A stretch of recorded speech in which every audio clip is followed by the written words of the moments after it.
विश्ववंदनीय तथागत सम्यक संबुद्ध बोधिसत्व परम पूज्यनीय डॉक्टर बाबासाहेब आंबेडकर तथागताचा आदरणीय पूज्यनीय भिक्खू संघ। आजचा हा विषय आहे बौद्धाचे हक्क आणि बौद्धगया मुक्त आंदोलन। हे आंदोलन आजच नाही तर हे आंदोलन 135 वर्षापासून 34 वर्षापासून चालू आहे अनागारिकपासून। पण लोक आमचा असून आम्हाला देत नाही त्याचं कारण आम्ही संघटित नाव सध्या संघटित होण्यासाठी आकाश लांबा असेल त्याच्यानंतर विनयाचार्य असेल पण हे सर्वांना मिळून काम केलं तर अतिशय उत्तम होणार आहे।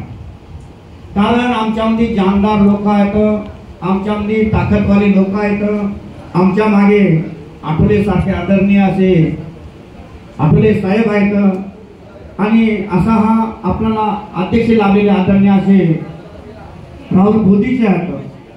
आमचं माझं एकच मत आहे की या 14 तारखेला येणाऱ्या 14 तारखेला व्हॉट्सअप असेल, फेसबुक असेल, ट्विटर असेल किंवा तुमचे सर्व काही असतील ते प्रत्येक माणसाने एकदा आपला जनसमुदाय ज्याप्रमाणे मागे आम्ही पहिला असेल आम्ही सुरेश ससाई संघ जवळपास 9 टप्पे केले।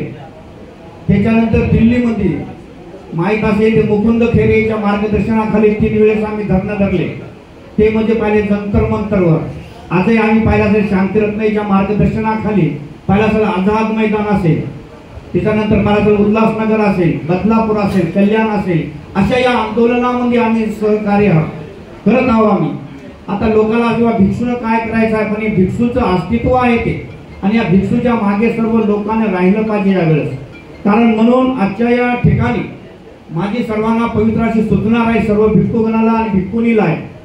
प्रत्येक जसं असेल तुमचं नागपूर असेल, नांदेड असेल, यवतमाळ असेल अशा सर्व लोकांना आपण हे मॅसेज पाठवा की हे जन आंदोलन आपण या आझाद मैदानावर चालू करणार आहोत। ते आदरणीय भंते राहुल बोधे यांच्या मार्गदर्शनाखाली सर्वांना एकदा जर आपण जर केलं तर नक्की आपलं हे काम होऊ शकते।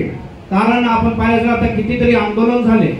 मी तर सांगाल आम्ही सुरेश ससाई पासून असेल, मुकुंद खेरे असेल, आदरणीय आमचे शांतिरत्न असतील, आज आम्ही पाहिला असेल विनयाचार्यामध्ये बी आम्ही हे काम करत आहोत। आणि म्हणून आम्ही काय असे कमजोर माणसं नाही, आमच्यामध्ये खूप शक्ती आहे, आमच्या महिलांमध्ये खूप युक्ती आहे आणि हे सर्व आयडियानं जर काम केलं तर आपलं काम नक्की होणार आहे। कारण पाहिला असेल तुम्ही किती सरकारनं पाहिला असेल त्याच्या बाहेर आम्हाला आंदोलन करायला लावलं। जी जागा आमची आहे ती जागा आम्हाला देत नाही। हेच नाही तुम्हाला माहित असेल जागेनवाडी असेल तुमची पाहिलं असेल तुमचं कारला असेल, भाजा असेल, अशा महाराष्ट्रामध्ये 1700 लेण्या आता तरी या लेण्यावर आपले लोक जात नाहीत म्हणून त्या लोकांना कब्जा केला। आता मी लेलंदूरला गेलो तर तशी गणपती बसवला, आता मी पाहिला असेल तुम्ही भाज्याला गेलो तर तशी एक महादेव बसवला। याच्यावर आम्ही आंदोलन करून शांतरत्नच्या माध्यमातून यातला आम्ही काढून टाकला। खाली जी लेणी असेल असे आमचे कितीतरी वार या लोकांना हडप केलेले आहेत। कारण आपण एकत्र आलो नाही मुळे नसल्यामुळे आता आपण सर्व 14 ऑक्टोबरला आदरणीय भंते शांतिरत्न असतील, आदरणीय लांबा असतील, विवी रत्न असतील, हे सर्व मोठी मंडळी असेल आणि राहुल बोधे यांच्या मार्गदर्शनाखाली आपण एकच काम करायचं आहे की 14 तारखेला सर्व लोकांना जास्तीत जास्त लोकांना जमा होऊन एकच नारा द्यायचा, बौद्धाची बौद्धगया हे बुद्धाच्या हातामध्ये आमच्या हातामध्ये आली पाहिजे।